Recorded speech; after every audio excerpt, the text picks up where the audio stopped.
Start करते हैं। पिछले 7 साल से ऑल इंडिया पीजीटी हो रही है, तो उसमें जो क्वेश्चंस पूछे जाते हैं उस क्वेश्चन को हमने सिंक्रोनाइज किया है विषय के हिसाब से। उसके बाद में डाटा निकाला है कि किस सब्जेक्ट से कितने क्वेश्चन पूछे जाते हैं, जो सीक्वेंस से जब क्वेश्चन बनते हैं तब। तो आज हम हल करने वाले हैं शरीर रचना के प्रश्न। तो शरीर रचना में से ऑन एवरेज हम देखते हैं 2023 में 3 क्वेश्चन पूछे गए थे। 2022 में भी 3 क्वेश्चन पूछे गए थे, 2021 में 2 थे और 20 में 4 थे। तो सभी का एवरेज निकालेंगे तो अपन ये कह सकते हैं कि शरीर रचना से हर साल 3 क्वेश्चन आते हैं। ठीक है, तो आइए स्टार्ट करते हैं। शरीर रचना से कौन कौन से क्वेश्चन आते हैं उनको देखते हैं। तो टोटल अभी तक जो है ऑल इंडिया पीजीटी 2017 से हो रही है, 23 तक के अगर पेपर्स को अपन देखते हैं तो लगभग 25 प्रश्न पूछे गए हैं, 25 क्वेश्चंस। स्टार्ट करते हैं। पहला क्वेश्चन है, which among of the following is related to cisterna chyli? है ना, central nervous system, spleen, lymphatic system, bone marrow. तो जो सिस्टर्ना चाइली होती है, cisterna chyli is a lymphatic channel in the abdomen that receive lymph from leg and abdomen. है ना, lymph receive करती है लेग्स एंड एब्डोमेन से। तो यहां पर आंसर लिम्फेटिक सिस्टम है। लिम्फेटिक सिस्टम अपन पढ़ते हैं अपने नोट्स में। इसके बाद में आते हैं, सेकंड क्वेश्चन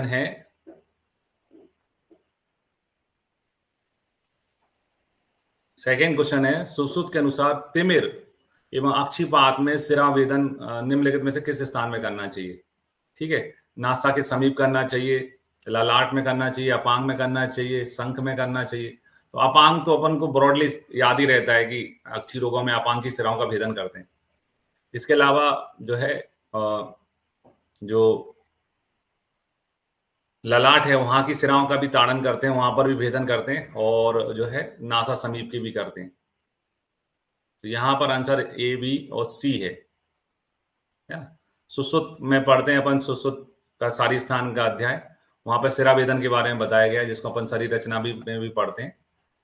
टॉपिक है सिरावेद विधि अध्याय, है ना, शरीर रचना के अंतर्गत भी अपन इसको पढ़ते हैं। तो यहाँ पर स्थान बताए जाते हैं कि कहाँ कौन से रोग में सिरावेदन कहाँ कराया जाता है। तो तिमिर है और अक्षिपाक है ना, इनमें नासा के समीप ललाट और अपांग की सिराओं का भेदन करते हैं। तो यहां पे आंसर हो जाएगा ए, बी और सी। फिर आते हैं मैच द फॉलोइंग क्वेश्चन है 2023 में। तो 2023 में 2 क्वेश्चन मॉडर्न के पूछे गए हैं एनाटॉमी में। जैसे अपन ने कल निष्कर्ष निकाला था कि फिजियोलॉजी में से एक क्वेश्चन पूछा जाता है। पहले देखते हैं डक्ट और विर्सिंग जो है, विर्सिंग डक्ट जो होती हैं वो किससे रिलेट करती हैं? पैनक्रियास से। लेगामेंटम टेरस जो है वो होता है लिवर से संबंधित। बर्नर ग्लैंड जो है वो स्मॉल इंटेस्टाइन, ड्यूडेनम बोलते हैं वैसे अपन। और गॉबलेट जो सेल्स होती हैं वो लार्ज इंटेस्टाइन में होती हैं। तो यहाँ पर बी ऑप्शन सही है, पहले का दूसरा, बी का तीसरा, सी का पहला और चौथे डी का चौथा। जैसे ये आपका बिर्सिंग डक्ट जो है वो पैनक्रियाज का है ना। डक्ट के बारे में भी अपन देखते हैं नेक्स्ट क्वेश्चन में। नेक्स्ट क्वेश्चन है, सुश्रुत के अनुसार नीचे दिए गए 2 कथन दिए गए हैं। पहला अभिकथन है, दूसरा उसका तर्क है, कारण है। तो अभिकथन कहता है, चतुर्थे सर्वांग प्रत्यंग विभाग प्रवक्तो। चौथे महीने में सभी अंग प्रत्यंग जो है वो क्या हो जाते हैं? प्रवक्त हो जाते हैं। और 7वें महीने में ये क्या हो जाते हैं? प्रवक्तर हो जाते हैं। तो दोनों कथन सही हैं, ये भी सही है, ये भी सही है। लेकिन इन दोनों का आपस में कोई जो है रिलेशन नहीं है ना। तो दोनों कथन सत्य है, लेकिन आर ए की व्याख्या नहीं है, मतलब है ना, दोनों इंडिविजुअल कथन है एक प्रकार से। तो यहाँ पर सही आंसर जो है वो क्या हो जाएगा? बी है। शरीर रचना अपन पढ़ते हैं तो शरीर रचना में जो मासान मासिक चर्या है वो बहुत महत्वपूर्ण टॉपिक है। डिटेल में अपन इस चीज को देखते हैं। सुश्रुत में चैप्टर है गर्भाक्रांति, तो वहां से क्वेश्चन पूछे जाते हैं इसके संदर्भ में। कहाँ की चर्चा हो रही है यहाँ पे उसको समझते हैं, क्योंकि ये टॉपिक पूछा जाता है बार बार। ठीक है, तो चर्चा यहाँ की हो रही है। अपन ने वैसे अलग से भी छांट के रखा है ना, कि चौथे माह में सुश्रुत के अनुसार चौथे माह में जो है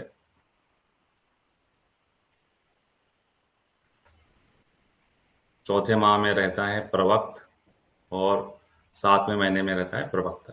ठीक है, यहाँ ये क्वेश्चन आया हुआ है, नोट्स में है ऑलरेडी पहले से।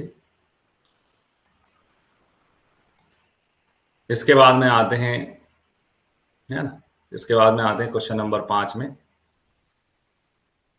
तो सुश्रुत के अनुसार निम्न पर विचार कीजिए। कोष्ठ में 136 सिराएं होती हैं। ठीक है, तो कोष्ठ की एक एक सिरा से 36 का आंकड़ा होता है, ऐसा अपना फंडा है। कोष्ठ की एक एक सिरा से हमारा 36 का आंकड़ा होता है, तो ये वाला तो सही है। ठीक है, ये वाला तो जो है सही है।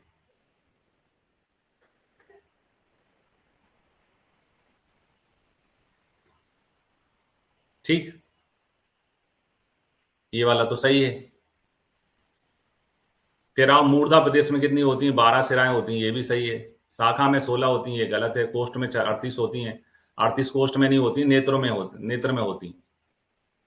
38 कहाँ होती है? नेत्र में होती।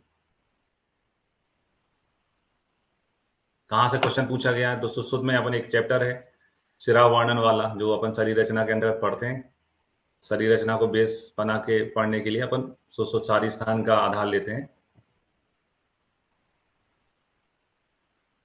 तो यहाँ पर अपन पूरा एक चैप्टर है जिसका नाम है शिरा वर्णन विभक्ति शारीर। तो यहाँ से क्वेश्चंस क्रिएट किए गए हैं। पहले तो कोष्ठ में कितनी होती हैं? तो 136 होती हैं, ये पूछा है। फिर उसके बाद में शाखा के हिसाब से यहाँ पर, है ना, मूर्धा की पूछी गई थी। मूर्धा में कितनी होती हैं? 12। ठीक है, 38 नेत्र में होती हैं, तो ये फिगर तो गलत है जो वहाँ पूछा जा रहा है। और शाखा जो है शंख में भी जो है 10 होती हैं। तो अगर हम इसके हिसाब से देखें तो शाखा में तो 400 होती हैं। ठीक है, तो ये वाला गलत है। और कोष्ठ में नहीं होती हैं, नेत्र में होती हैं 38। तो यहाँ पर केवल ए और बी जो है सही है।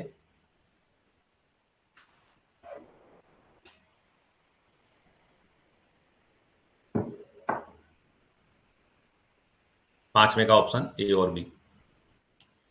फिर आते हैं अगले क्वेश्चन में। अगला क्वेश्चन है सुश्रुत अनुसार सूची प्रथम और द्वितीय का मिलान कीजिए। तो जो सद्य प्राण हर मर्म होती है वो आग्नेय होती हैं, और जो तो देर से अपने शरीर को नुकसान कराती हैं वो आग्नेय सौम्य होती हैं।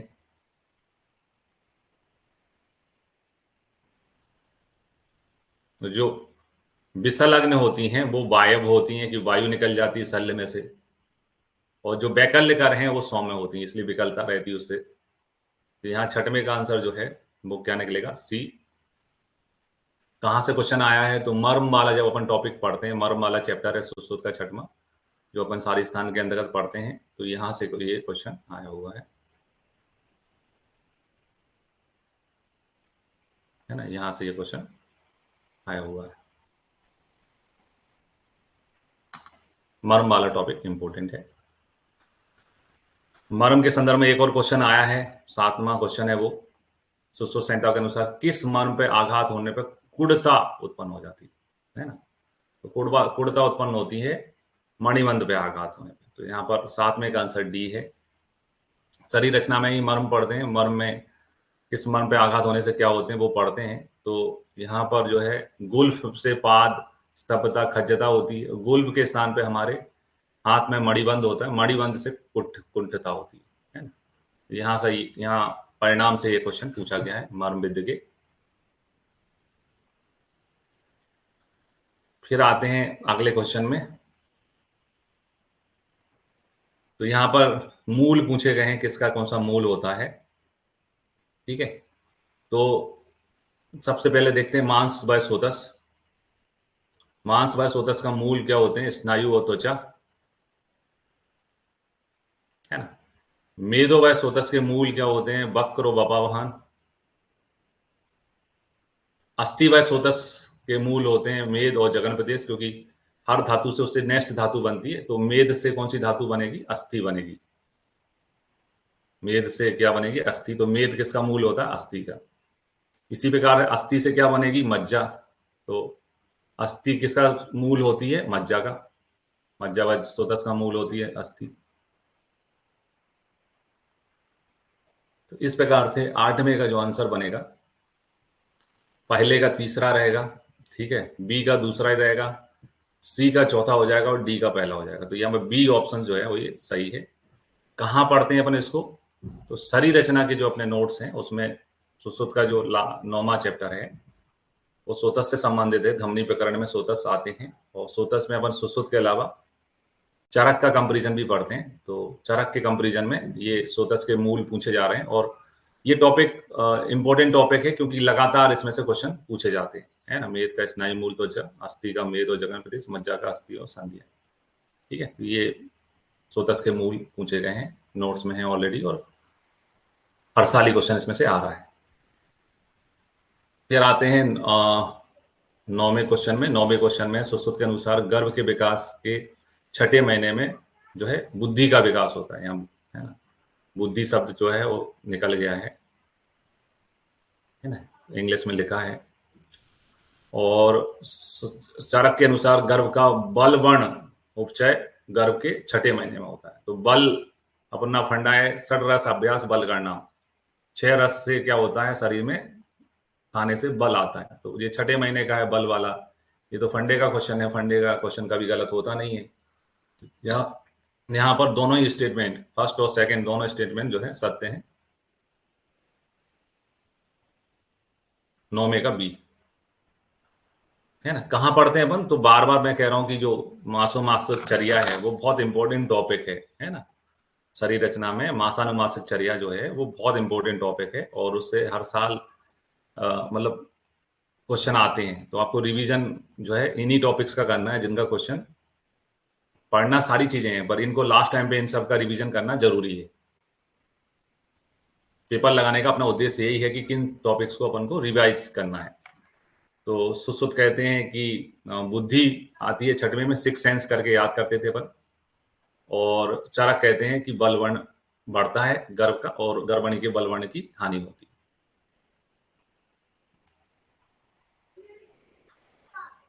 ठीक। फिर गर्भ मासानुमासिक चर्या से अगला क्वेश्चन पूछा गया है, इन विच मंथ ऑफ गर्भाकांति की किस माह में मांस और शोणित का उपचय होता है ना। तो मांस और शोणित, शोणित का मतलब होता है रक्त, और रक्त का अपना याद रखने का तरीका है, रक्त ही एकमात्र धातु है जो कि पंच महाभूत के गुण वाली होती है, पंच महाभूत के गुण वाली होती है। तो 5वें महीने में रक्त का उपचय होता है। फंडे का क्वेश्चन है, कभी गलत हो नहीं सकता आपसे। और कंटिन्यूस में कह रहा हूं कि ये प्रकरण इंपॉर्टेंट है। 3 क्वेश्चन अपन ने देख लिए, प्रवक्तर वाला भी देख लिया।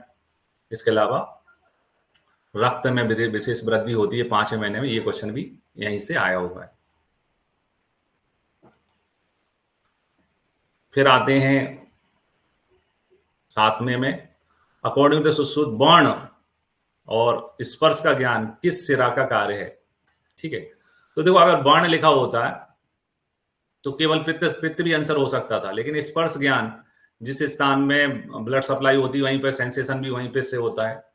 तो ये वर्ण और स्पर्श ज्ञान जो है रक्तवत सिराओं के कार्य हैं। फिर आते हैं 12वें क्वेश्चन में। 12वां क्वेश्चन पूछा गया है, सुश्रुत के अनुसार सुख व सुतस के मूल हैं स्तन्य एवं वृषण, बिल्कुल सही है। चरक के अनुसार मेदो व सुतस के मूल हैं वक्र और बपावाहन, है ना।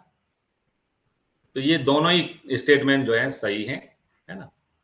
और आप कुछ लोग पूछते हैं कि सब पुराने पेपर लगाने से क्वेश्चन रिपीट होते हैं, तो अपन देख रहे हैं बार बार मेदो व सुतस बहुत पूछे गए, बार बार रिपीट हुआ है।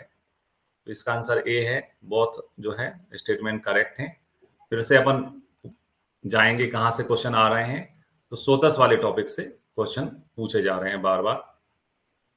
तो ऐसे ही चीजों को अपन को समझने के लिए यह क्लास लग रही है कि एंड टाइम पे लास्ट के मोमेंट पे अपन को कौन कौन से टॉपिक्स का रिवीजन करके जाना है। तो सोतस उसमें से हॉट टॉपिक है ना। सोतस का क्वेश्चन आता है सुश्रुत के अनुसार सुख व सोदस के मूल जो है स्तन विषण है, ये सही था, है ना। और चरक के अनुसार मेद के होते हैं वक्र बपावन, ये भी सही था। तो ये क्वेश्चन पूछा गया है, नोट्स में पहले से ही है ये चीजें। फिर आते हैं carpal tunnel syndrome is caused by the compression of which nerve, कौन से नर्व पे जो है कंप्रेशन होने पे से कार्पल टनल सिंड्रोम होता है। ये भी फंडे का क्वेश्चन है। कार्पल टनल सिंड्रोम जो है किससे होता है, मीडियन नर्व जो होती है उससे होता है कार्पल टनल सिंड्रोम, मीडियन। अपन का फंडा है कि टनल जो होते हैं वो मीडियम मीडियम होते हैं कहीं से निकलने की। जैसे पढ़ाई एक मीडियम है गरीबी से निकलने का, वैसे भी टनल जो बनते हैं पहाड़ों पे वो मीडियम होते हैं बाहर निकलने के, एक छोर से दूसरे छोर जाने के माध्यम होते हैं। तो ऐसा मैं आपको बताता हूँ सर, जो एनाटॉमी के नोट्स हैं उसमें लास्ट में ये चीज नोट्स में है पहले से ही। यहाँ पे आप देख सकते हैं कार्पल टनल सिंड्रोम पूछा गया है पहले भी, इसलिए अपन ने लिख रखा है due to the compression of median nerve के कारण होता है कार्पल टनल सिंड्रोम। ठीक, आगे बढ़ते हैं। अब 14वें क्वेश्चन में आते हैं। 14वां क्वेश्चन है according to Acharya Charak total number of sandhi, संधि की संख्या कितनी होती है। तो आचार्य चरक के अनुसार संधियों की संख्या 200 होती है ना। सुश्रुत ने 210 बताई। एनाटॉमी का क्वेश्चन है। एनाटॉमी में 5वां चैप्टर जो आता है सुश्रुत शरीर का, जो अपन पढ़ते हैं शरीर रचना में, वहां से क्वेश्चन पूछा गया है ना। तो संधियों की संख्या की बात हो रही है, चार्ट बना के कंपेयर करके अपन याद करते हैं कि आचार्य चरक जो है संधियों की संख्या कितनी बताते हैं, 200 बताते हैं, और सुश्रुत जो है 210 बताते हैं। फिर आते हैं अगले क्वेश्चन जो है वो गर्भोदक भाव का है। शिरा स्नायु धमनी के किस भाव में समादिष्ट होते हैं। तो मैं हमेशा बोलता हूं कि शिराएं और धमनियां ये क्या होती है, हमारे शरीर में पोषण ले जाती है। ठीक है, पोषण लेके जाती है। और मैं बोलता हूं कि पोषण दो कर्तव्य होते हैं, माता और पिता के अलग अलग कर्तव्य होते हैं। तो पिता का जो कर्तव्य होता है वो होता है बच्चे का पोषण करना, और माता का जो कर्तव्य होता है वो होता है बच्चे का पालन करना। तो पोषण देना पिता का कर्तव्य है। शिरा धमनी पोषण देती हैं, तो पितरज भाव है। ठीक है, शरीर रचना के अंतर्गत अपन गर्भोदक भाव पढ़ते हैं, है ना। सुश्रुत को आधार लेके अपन शरीर रचना की तैयारी करते हैं, और सुश्रुत में गर्भोदक भाव बताए गए हैं, है ना। ये गर्भोदक भाव हैं। यहाँ पर अपन देखते हैं पितरज जो होते हैं वो शिरा धमनी स्नायु, ये पितरज होते हैं। नोट्स में पहले से मेंशन है, और नोट्स आज से नहीं 2005 से बने हुए हैं। फिर आते हैं अगला क्वेश्चन है आचार्य सुश्रुत के अनुसार कौन सा अंग शोणित और कफ के प्रसाद से निर्मित होता है। तो आचार्य सुश्रुत के अनुसार जो है शोणित और कफ, ठीक है। तो शोणित को रक्त कहते हैं, और कफ, तो अपना एक फॉर्मूला था कि जो जितना काम करता है उसको उतना कर देना पड़ता है, कर चुकाना पड़ता है। तो हृदय पूरी लाइफ काम करता है, उसको क्या देना पड़ता है, कर देना पड़ता है। तो शोणित और कफ के प्रसाद से हृदय की उत्पत्ति होती है। कहाँ से क्वेश्चन है, तो शरीर रचना के अंतर्गत अपन अंगों की उत्पत्ति पढ़ते हैं, है ना। गर्भ अवयव निर्माण पढ़ते हैं, वहां पे एक टॉपिक आता है, और उस टॉपिक के अंतर्गत जो है ये क्वेश्चन पूछा गया है ना। कफ, रक्त और कफ प्रसाद से क्या उत्पन्न होता है, तो हृदय।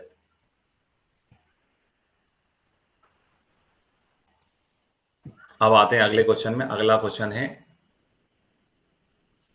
चरक संहिता के अनुसार मेदो व सोतस का मूल क्या है। तो मेदो व सोतस मतलब 3-4 बार पूछा जा चुका है, और सोतस एक टॉपिक है जिससे क्वेश्चन बनते हैं, ये अपने कंसेप्ट क्लियर हो जाना चाहिए। तो मेदो व सोतस के मूल क्या है, वक्र और बपावहन, ये अपने नोट्स में है सब चीजें पहले से ही, है ना। बार बार मैं आपको कह रहा हूँ कि क्वेश्चन आ रहे हैं, जैसे मासानुमासक वृद्धि से क्वेश्चन आ रहे हैं, तो आपको एंड टाइम में उसका रिवीजन करके जाना चाहिए। मर्म से क्वेश्चन आते हैं तो मर्म का रिवीजन करके जाना चाहिए। उसी प्रकार से सोतस से क्वेश्चन आते हैं तो सोतस जो है लास्ट मोमेंट पे आपको रिवीजन करके जाना चाहिए।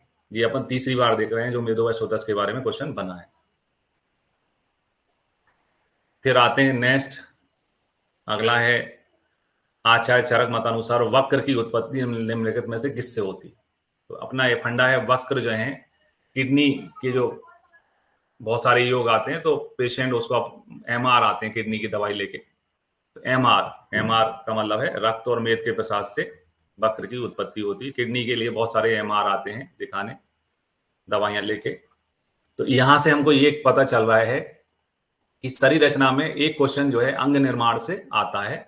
अंग निर्माण वाला टॉपिक का रिवीजन करना बहुत जरूरी है, उससे ये क्वेश्चन आता है। ठीक है, ये वाला क्वेश्चन यहाँ पर वक्र का एमआर वाला मेदसार और रक्त वाला क्वेश्चन यहाँ पे आया है। अगले क्वेश्चन में बढ़ते हैं। धातु की अभिव्यक्ति गर्भाक्रांति के किस मास में होती है ना? तो धातु की अभिव्यक्ति गर्भाक्रांति के, देखो जब यहाँ पर कुछ नहीं लिखा है किस आचार्य के अनुसार, तो हम ये तो तय हो गया कि शरीर रचना के क्वेश्चन सीक्वेंस से आ रहे हैं, तो ये क्वेश्चन शरीर रचना का है। ठीक है, शरीर रचना में जो है कौन श्रेष्ठ है? सुश्रुत, है ना? सुश्रुत के अनुसार हमको ये आंसर देना होगा। और सुश्रुत के अनुसार जो है दो हृदया और चेतना जो है वो चौथे महीने में आती है। तो 19 का आंसर क्या हो जाएगा? 4th मंथ हो जाएगा। ठीक है, यहाँ पर अपन देख सकते हैं मासानुमासिक चर्या से क्वेश्चन आते हैं। ये कंसेप्ट आपका बन गया होगा, आपकी मासानुमासिक चर्या जो है बहुत ही इंपॉर्टेंट है। और यहाँ पर अपन देखते हैं चौथे महीने में सुश्रुत में चेतना, है ना, दो हृदया और चेतना दोनों बताई हुई हैं। फिर आते हैं निम्नलिखित में से कौन सी नर्व को आई ऑफ द हैंड कहते हैं, है ना? तो ये तो क्वेश्चन पहले भी पूछा जा चुका है, इसलिए नोट्स में है। आई ऑफ द हैंड जो है मीडियन नर्व को कहते हैं, है ना? आंखें और हाथ यही तो हमारी जिंदगी के माध्यम जो है मेन है। तो जब अपन नाप्स के बारे में देखते हैं वहां पर ये चीज पहले भी पूछी जा चुकी है, इसलिए अलग से पहले से ही मेंशन है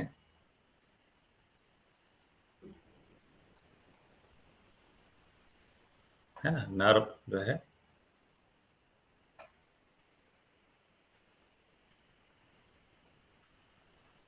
आई ऑफ हैंड जो है मीडियन नर्व होती है, इसी कारण जो है पालसी भी होती है।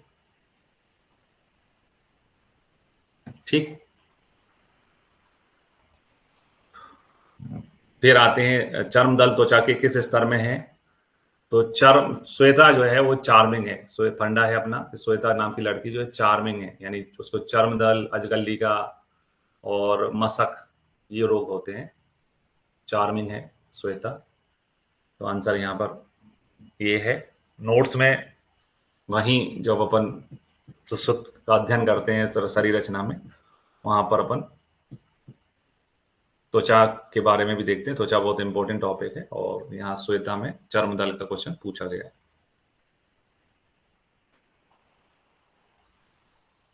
फिर आते हैं what is the length of duodenum? Duodenum की लंबाई कितनी होती है? तो 25 होती है, और यहाँ पर अपन को 25 नोट्स में लिखा है, 25 से 30 चुनना पड़ेगा क्योंकि कम नहीं चुन सकते अपन, है ना? यहाँ पर अंगों की लंबाइयां लिखी हैं, तो अपन ने ड्यूडेनम भी लिखा है। ईसोफेगस ड्यूडेनम जो है वो 25 होते हैं, है ना? ये जो है ड्यूडेनम का भी बताया, जो कि 10 इंच यानी 25 सेंटीमीटर होता है। तो अपन कम वाला ऑप्शन ना चुन के ज्यादा वाला ऑप्शन चुनेंगे।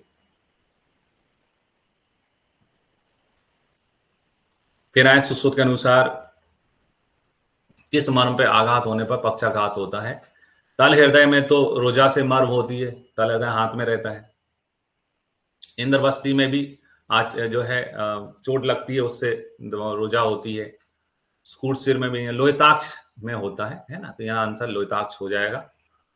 शरीर रचना में जब अपन मर्म वाला टॉपिक पढ़ रहे हैं, मर्म वाला इंपॉर्टेंट टॉपिक है, मर्म से क्वेश्चन पूछे गए हैं। मणिबंध वाला पूछा गया है, आंग्नेय सौम्य वाला क्वेश्चन पूछा गया है। तो यहाँ पर जो है तल हृदय से रोजा भी मरणम होता है, कूर्च से जो है पाद भ्रमण होता है। ठीक है, तो अगर आपको सारे याद हैं तो आप अल्टीमेटली कौन सा हो सकता है वो अपने आप पहुंच सकते हैं। तो लोहिताक्ष से होता है पक्षाघात। फिर आए सद्य प्राणहर मर्म कौन सी होती है?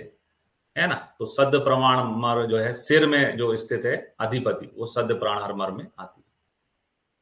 शरीर रचना में मर्म के अंतर्गत ही अपने इनका अध्ययन करते हैं। ये सद्य प्राणहर मर्म है और सद्य प्राणहर मर्म उन टोटल 19 होती, उनमें एक होती अधिपति। नोट्स में पहले से ही ये सारी चीजें। फिर आए ग्रीवा व पृष्ठ वंश में कौन सी संधि पाई जाती है। तो ग्रीवा पृष्ठ वंश को अपन बोलते हैं पीजी। पीजी करना हमारी फर्स्ट चॉइस है, प्रथम चॉइस है ना। कई लोग प्रैक्टिस चुन लेते हैं, कई लोग पीजी चुनते हैं, तो पितर संधि होती है। तो ये थे शरीर रचना के क्वेश्चंस। अब आते हैं अपन इसके सारांश पे कि भाई हमको क्या चीजें हैं जो शरीर रचना के हिसाब से हमको लास्ट मोमेंट पे जिनकी रिवीजन करने की आवश्यकता है, जिनको एक बार लास्ट मोमेंट पे पढ़ने की आवश्यकता है। तो पढ़ना तो पूरा चाहिए, है ना, क्योंकि पूरा पढ़ेंगे तब अपन 100 में से 80 नंबर या 90 नंबर ला पाते हैं। 80% ही पढ़ने से 80 नंबर नहीं आते हैं। तो सबसे इंपॉर्टेंट टॉपिक्स में जाते हैं शरीर रचना के। तो सबसे इंपॉर्टेंट टॉपिक्स में है, एक है मासानुमासिक वृद्धि, क्योंकि अपने कम से कम 3 से 4 क्वेश्चन उसमें आए हैं। ये टॉपिक आपको रिवाइज करना है, मासानुमासिक वृद्धि। दूसरा सबसे ज्यादा जो क्वेश्चन जो टॉपिक से पूछे गए हैं शरीर रचना में, वो है स्रोतस। स्रोतस के मूल, उनके लक्षण, है ना, ये वाला टॉपिक बहुत पूछा गया है। ठीक है। तीसरा जो सबसे ज्यादा इंपॉर्टेंट है वो है मर्म। मर्म में उनका संख्या, परिणाम, सभी चीजें पूछी गई हैं। मर्म टॉपिक आपको रिवाइज करना है। इसके बाद में जाते हैं अपन चौथी चीज में। तो उसमें एक इंपॉर्टेंट है, वो है गर्भोदक भाव। गर्भोदक भाव में ऑप्शन होते हैं तो बहुत क्वेश्चन पूछे जाते हैं।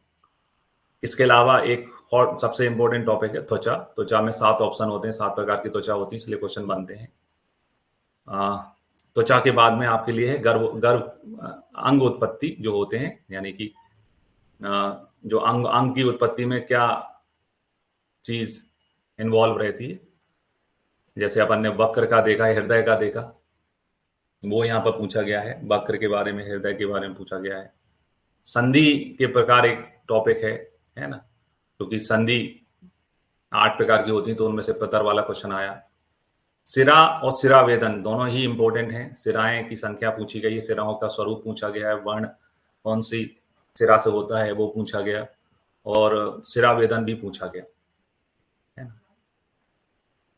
वहीं अपन मॉडर्न में बात कर लेते हैं। तो मॉडर्न में भी एक क्वेश्चन लगभग आता है ना। तो उसको अपन जो अपने शॉर्ट नोट्स है उसमें से क्वेश्चन आराम से बन जाता है। देखिए, मॉडर्न एक ऐसी चीज है जिसकी कोई लिमिटेशन नहीं है ना। आप बहुत सारा भी पढ़ लोगे तो आपका एक ही क्वेश्चन सही होगा। तो एक जितना सब लोग पढ़ते हैं उतना ही मैं बोलूंगा कि आप पढ़ लें। तो मॉडर्न के नोट्स पढ़ लें तो नोट्स सफिशिएंट है, उसी में से लगभग क्वेश्चन आ जाता है। ठीक है। तो ये आज के पेपर लगाने का सारांश है कि हमें शरीर रचना पढ़ना है, इंपॉर्टेंस है, क्योंकि 3 क्वेश्चन आते हैं। और लास्ट टाइम पे जब हम जब हफ्ता या 10 दिन बचे होते हैं, तो इन टॉपिक्स जो जो हमने टॉपिक सेलेक्ट किए हैं, ये टॉपिक्स नोट डाउन कर लेंगे और इनका रिवीजन कर लेंगे। पूरे का रिवीजन करना पॉसिबल नहीं होता लास्ट टाइम पे। तो लास्ट टाइम पे ये रिवीजन टॉपिक है ना, रिवीजन टॉपिक्स हैं, इनको रिवीजन कर लेंगे। ठीक है। अब मैं आपके प्रश्न ले लेता हूं। अगर आपको हमारा वीडियो पसंद आया तो इसे लाइक करें और हमारे चैनल को सब्सक्राइब करें। वीडियो को अंत तक देखने के लिए आपका बहुत बहुत धन्यवाद।